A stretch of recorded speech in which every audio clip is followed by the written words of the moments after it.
अस्सलाम वालेकुम, मैं हूं रिजवान अशरफ। इस्लामाबाद के अंदर पिम्स हॉस्पिटल में बड़ा ही अफसोसनाक वाक़या पेश आया और इस अफसोसनाक और अंदोनाक वाक़े के अंदर 15 नौमौलूद बच्चे जाँ बहक हो गए।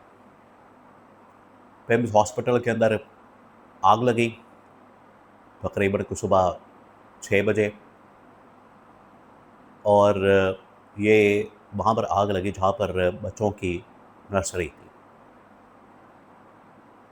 अब ये आग कैसे लगी और ये किसकी नालायकी और नाअहली है जिसकी वजह से इतने कीमती बच्चों की कीमती जानें चली गई। इसकी ज़िम्मेदारी किसके ऊपर आयद होती है और कौन इसका ज़िम्मेदार है, रिस्पॉन्सिबल है, इसके ऊपर इस्टेब्लिशमेंट का रद्द-ए-अमल और गवर्नमेंट का रद्द-ए-अमल क्या है। इतना बड़ा अफसोसनाक वाक़या पेश आने के बाद गवर्नमेंट का जो रद्द-ए-अमल है वो बड़ा ही शर्मनाक किस्म का, अफसोसनाक किस्म का रद्द-ए-अमल सामने आया। तो इसके बारे में बड़ी अहम तरीन मालूमात मेरे पास मौजूद है, वो आपके साथ मैं शेयर करता हूँ। इस्लामाबाद के अंदर, इस्लामाबाद जो कि कैपिटल है, पाकिस्तान का दारुल हुकूमत है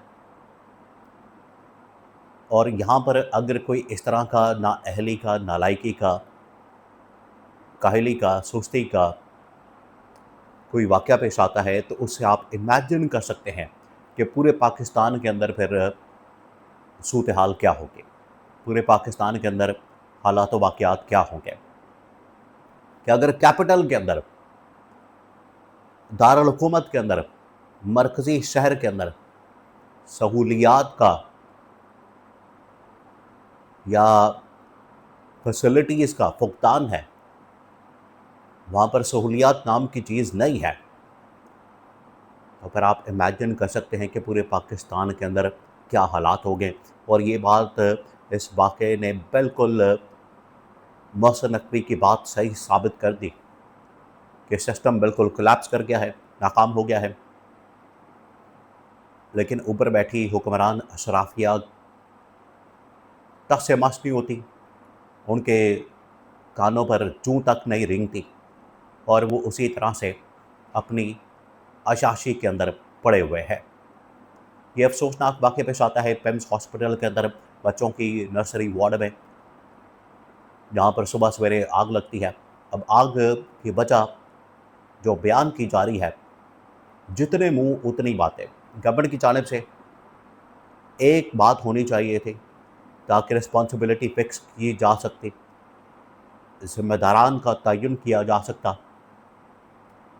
लेकिन यहाँ पर हर बंदा, हर मिनिस्टर, हर शख्स जो गवर्नमेंट की जानिब से आता है, एक नई कहानी बयान करता है जिसकी वजह से ज़िम्मेदारान तक पहुँचने में और ज़्यादा मसाइल आ जाते हैं।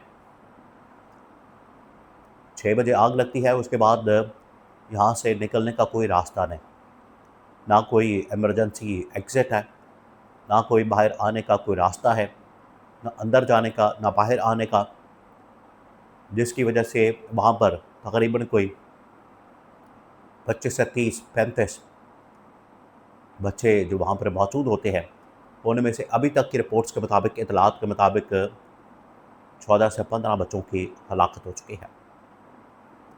अब ये 14 से 15 रिपोर्ट किए जा रहे हैं, लेकिन वहाँ पर जो बच्चे मौजूद थे, उनको सामने रखते हुए, उनका हिसाब किताब रखते हुए हलाकतें कहीं ज़्यादा होने का ख़दशा भी है और हुई भी है। लेकिन नॉर्मली इस तरह के वाक़यात के अंदर गवर्नमेंट की जानिब से हलाकतों को, शहादतों को दबा दिया जाता है, उनकी तादाद को दबा दिया जाता है और इस वाक़े के अंदर भी ऐसा ही हुआ है। अब इसके ऊपर जितने भी मिनिस्टर वहाँ पर पहुँचते हैं, जितने भी लोग वहाँ पर पहुँचते हैं, ख़ास तौर पर वज़ीर सेहत मुस्तफ़ा कमाल, उनकी जानिब से तो कमाली बातें की जाती हैं। इस किस्म के वाक़े के ऊपर बजाय अफ़सोस का इज़हार करने के, इस्तीफ़ा देने के, आगे से बेशर्मी का, ढटाई का, बग़ैरती का मुज़ाहरा किया जाता है और वहाँ पर आके इस वाक़ये को जस्टिफ़ाई किया जाता है और कीमती जानों के ज़िया के ऊपर ज़िम्मेदारी कबूल करने के बजाय बच्चों को, उनके वालिदैन को और सिस्टम को, निज़ाम को ज़िम्मेदार करार दिया जाता है। ये इंतहाई शर्मनाक रवैया उनकी जानिब से सामने आता, बजाय इस्तीफ़ा देने के वो इस तरह का मुज़ाहरा करते हैं और ऊपर से वज़ीर-ए-आज़म डल्ले पे डाला। वज़ीर-ए-आज़म बजाय इसके फौरी तौर पर एक्शन लेते हैं, फौरी तौर पर कार्रवाई करते हैं, वज़ीर सेहत को भी फ़ारिग करते हैं और पूरा अमला फ़ारिग करते हैं। ना सिर्फ फ़ारिग करते हैं, हमेशा के लिए उनको बैन करते हैं और इस्लामाबाद समेत पूरे पाकिस्तान के अंदर सिस्टम को बेहतर करने की बात करते हैं और ये वाक़ये का इंतज़ार नहीं करना चाहिए। पहले से ही सिस्टम बेहतर करने की ज़रूरत है। आपको क्यों ज़रूरत पेश आती है कि वाक़या कोई पेश हो तब जाके आप कोई बात करें और उसके ऊपर कोई काम करें?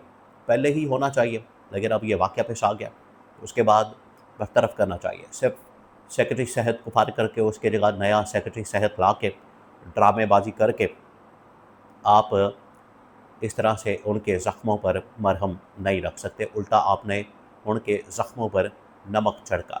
अब ये इस्टेब्लिशमेंट की ज़िम्मेदारी है। ये आप समझिए कि पाकिस्तान के मिलिट्री कमान की, जनरल आसिम मुनीर की पूरी पाकिस्तानी कौम उनकी तरफ देख रही है कि वो इस हवाले से क्या एक्शन लेते हैं, क्या कार्रवाई करते हैं। क्योंकि अब पाकिस्तान के अंदर कोई भी वाक़या पेश आता है, पाकिस्तान के अंदर कोई भी मामला पेश आता है, तो उसमें इंसाफ के लिए गवर्नमेंट की जानिब, हुकूमत की जानिब, अदालतों की जानिब नहीं देखा जाता, बल्कि इस्टेब्लिशमेंट की जानिब, फील्ड मार्शल की जानिब, जनरल आसिम की तरफ देखा जाता है। तो अब पूरी कौम इस बात का इंतज़ार कर रही है कि उनकी जानिब से क्या रद्द-ए-अमल सामने आता है और उनकी जानिब से क्या एक्शन लिया जाता है। क्योंकि तभी उनकी जो ख्वाहिश है और उनके मुताबिक सिस्टम की ओवरहॉलिंग, सिस्टम को चेंज करना बड़ा ज़रूरी है। तो ये वाक़या मेरे ख़्याल से काफ़ी है कि सिस्टम को ना सिर्फ चेंज किया जाए, मौजूदा हुक्मरानों को रिप्लेस किया जाए और ओवरहॉलिंग का काम शुरू कर दिया जाए।